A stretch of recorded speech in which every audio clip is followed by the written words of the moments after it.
Pessoal, tudo bem? Nós estamos retomando as nossas gravações acerca do mágico do direito civil, falando especificamente sobre a teoria geral dos contratos. Lembrando que nos blocos passados nós já trouxemos com vocês um tópico introdutório, já falamos aí dos princípios e estamos no nosso tópico número 3, nosso tópico holístico, nosso tópico mágico acerca da formatação dos contratos. Em outras palavras, trouxemos com vocês aqui uma proposta New Kids on the Block, né? Step by step, baby, né? Ou seja, falamos com vocês as etapas, né, que nós devemos observar para que o contrato seja materializado, que o contrato seja concretizado. Mas se for, na verdade, como se fosse em escada, né, podemos pensar que nós podemos pular alguns degraus. É a mesma ideia, ou seja, algumas etapas, algumas fases não são aí de observância obrigatória. Com base nisso, já trouxemos com vocês, né, a primeira fase, a primeira etapa, onde falamos da etapa das negociações preliminares, das tratativas, da pontuação. Falamos daí depois uma segunda fase, em alguns blocos, inclusive, né, ventilamos com vocês acerca aí da etapa da proposta, da policitação ou doblação.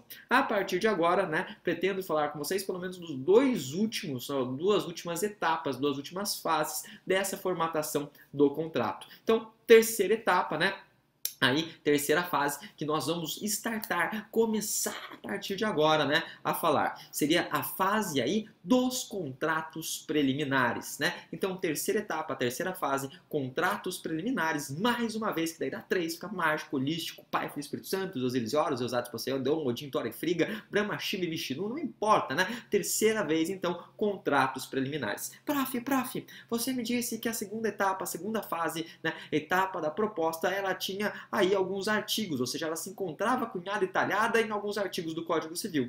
Essa terceira fase, né, dos contratos preliminares também tem previsão legal? E a resposta é sim, né? Ou como diria Bros, sim. A resposta é sim, né? Ela tem previsão legal. Ela se encontra esculpida nos artigos 462 a 466 do Código Civil. Então, contratos preliminares 462 a 466 do CC, né? Com base nisso, então, já sabemos qual é a terceira fase e já sabemos a sua previsão legal. Mas no que consiste? Qual que é a ideia? Qual que é a proposta, né, propriamente dita dessa terceira fase? Gente, a terceira fase, ela busca nada mais, nada menos do que um compromisso de contrato, né? Só que ele é um compromisso de contrato preparatório de um outro negócio futuro, né? Então é um compromisso de contrato preparatório de um negócio futuro, né? Que a gente pode até falar que inclusive vincula e pode dar o exemplo daqueles chamados sinais, arras, né? O sinal, ou seja, sinal que será essa oferta muitas vezes antes de materializar o contrato definitivo. Você demonstra, você fala assim, olha, eu tô aqui, meu,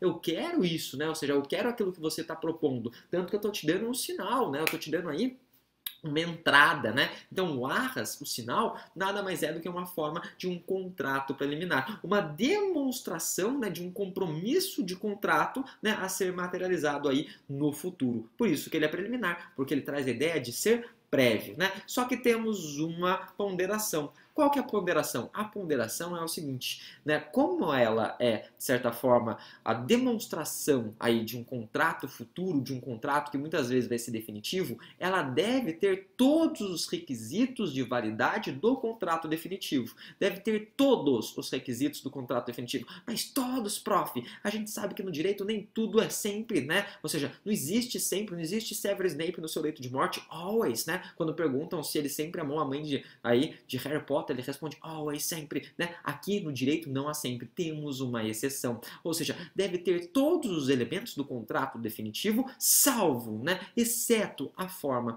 E esse exceto a forma, esse salvo a forma, inclusive é o primeiro dispositivo, é o dispositivo talhado, cunhado no artigo 462 do Código Civil, tudo bem? Então, essa é a ideia do contrato preliminar. Contrato preliminar é só isso, praticamente, né? Ou seja, é um compromisso de contrato que demonstra que é uma preparação de um outro ato futuro. De qualquer maneira, aqueles que estudam pela Maria Helena Diniz vai além, né? A querida Maria Helena Diniz. Ela vai pontuar para nós, né? Ou seja, duas modalidades desses contratos preliminares. Então, Maria Helena, em sua obra, traz duas modalidades, né? Duas propostas, duas formas de contrato preliminar. A primeira delas seria o compromisso unilateral de contrato, né? Então, o compromisso unilateral de contrato, mais uma vez, compromisso unilateral de contrato. Ou, se vocês preferirem, também chamado de contrato de opção. Então, compromisso unilateral de contrato, contrato de opção. Aqui, gente, nós temos duas partes que compõem esse negócio, né? Até porque a gente sabe que o contrato, do seu próprio conceito, é um negócio bi ou plurilateral. Então, nós temos as duas partes. Mas somente uma delas, né? Só uma, mais uma vez, só uma, ela assume o compromisso de celebrar o contrato definitivo. Só uma, né, se compromete. Então, por isso que é um compromisso unilateral. Ou seja, temos duas partes, mas uma fala assim, olha, eu tenho interesse na celebração desse contrato definitivo. Um exemplo que a gente pode trazer, uma promessa de doação. Então, promessa de doação, né, é um exemplo, né, ou seja, uma demonstração aí desse compromisso unilateral, né, de contrato ou um contrato de opção. Inclusive, a gente pode vislumbrar isso, né, aí no enunciado de número 549, né, das jornadas de direito civil, tá? Então, é um grande exemplo, né, trazido, cunhado, talhado pela querida professora Maria Helena Diniz. Mas, prof, você nos disse que nós temos duas modalidades, né, desses contratos preliminares. Então, além desse contrato de opção, além desse compromisso unilateral, nós temos o chamado compromisso bilateral, né? Então, compromisso bilateral, como o próprio nome já diz, então a gente tem aí uma ideia muito clara, uma ideia muito transparente, as duas partes que integram, na verdade, esse contrato, elas vão assumir o compromisso do contrato definitivo. Então, as duas partes, né, que estão, na verdade, celebrando esse contrato preliminar, elas exteriorizam, ou seja, a intenção, o intento, né, ou seja, de celebrar o contrato definitivo, de materializar, de plasmar, né, ou seja, de trazer aí para o mundo fático, de trazer para o plano real. Prof, você tem um exemplo disso? Um exemplo extremamente cotidiano, um exemplo extremamente usual, né? Principalmente para aqueles que gostam muitas vezes do direito imobiliário. A gente tem um compromisso de compra e venda, né? Compromisso de compra e venda, principalmente com relação aos imóveis, né? Então, o compromisso de compra e venda, ele demonstra, né, obviamente, aí esse intento dos dois. Compromisso de compra e venda de imóvel demonstra o intento dos dois, um em vender o imóvel e outro, né, obviamente, em comprar. De qualquer maneira, quando a gente fala de imóvel, né, é importante trazer aí duas ponderações. Prof, né? Então, além das duas modalidades, tem mais duas ponderações? Sim, mas só no compromisso de compra e venda de imóvel, tá? Compromisso de compra e venda de imóvel, mais uma vez, compromisso de compra e venda de imóvel. Gente, primeira delas, eu posso registrar esse compromisso de compra e venda, né, no cartório, tudo bem, né? Ou seja, eu posso fazer no registro da matrícula o compromisso de compra e venda, como eu posso não realizar, ou seja, é uma faculdade, eu materializo na matrícula ou não materializo na matrícula, tudo bem. Temos diferenças quando eu faço na matrícula esse compromisso ou quando eu não faço na matrícula? Sim, temos diferenças, por isso que é salutar, por isso que é justo e necessário, imprescindível, né, trabalharmos essas distinções. Primeiro, se eu não tenho registro na matrícula, né, é um compromisso só celebrado entre as duas partes. Então, traz em seu cerne um efeito interpartes. É um efeito que vale só para o compromissário vendedor e só para o compromissário, né, comprador. Tudo bem, só que vocês não sabem, né? O que vocês não sabem?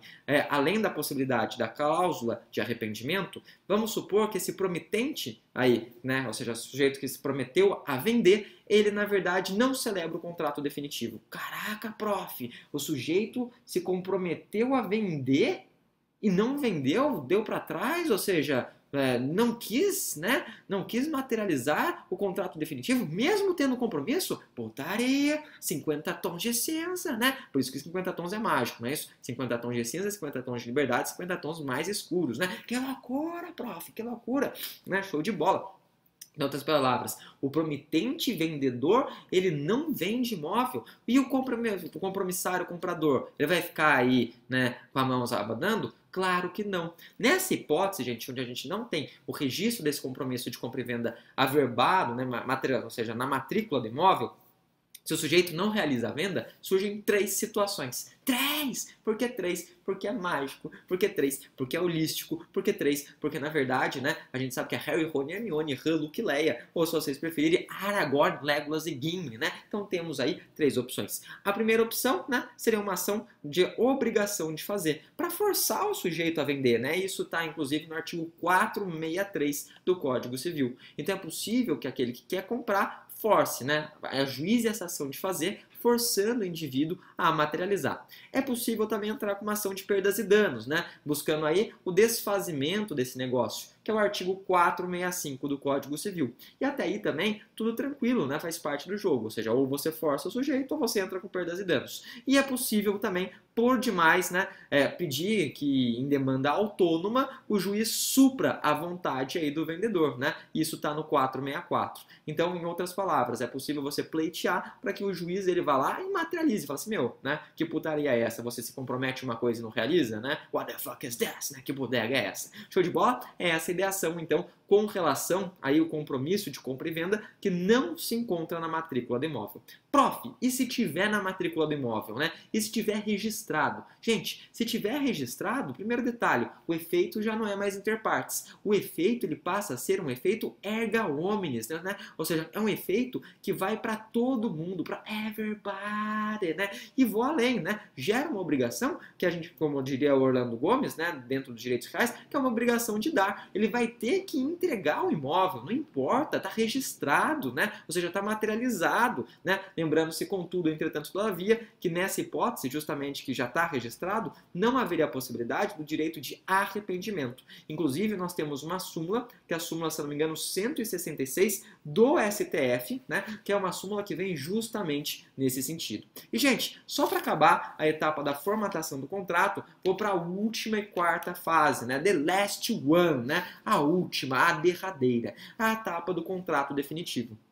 Quando a gente fala de contrato definitivo, é muito rápido, né? Por isso que até vou deixar para trabalhar nesse bloco. O contrato definitivo, gente, é a etapa que o contrato ele está aperfeiçoado, ou seja, que ele está redondo, né? Ou seja, que ele está com todos os contornos aí do esboço, né? Ou seja, ele materializou tudo, né? Então, em outras palavras, ele está aí apto a gerar todos os efeitos. Não só está apto, como ele gera, né? Todos os efeitos, ele gera efeitos plenos, né? Tudo bem. E vou além, inclusive com a possibilidade aí de uma responsabilidade contratual em casos de inadimplemento. Tudo bem? Então, essa é a ideia relacionada às etapas, o step by step, né, da formatação dos contratos. Dito isso, deixo desde já para todos um forte abraço e, como sempre, excelentes estudos. No próximo bloco, né, só adiantando, caso né, queiram já começar a estudar, falaremos da revisão judicial dos contratos. Então, deixo desde já um forte abraço e bons estudos. Até mais, gente. Tchau, tchau.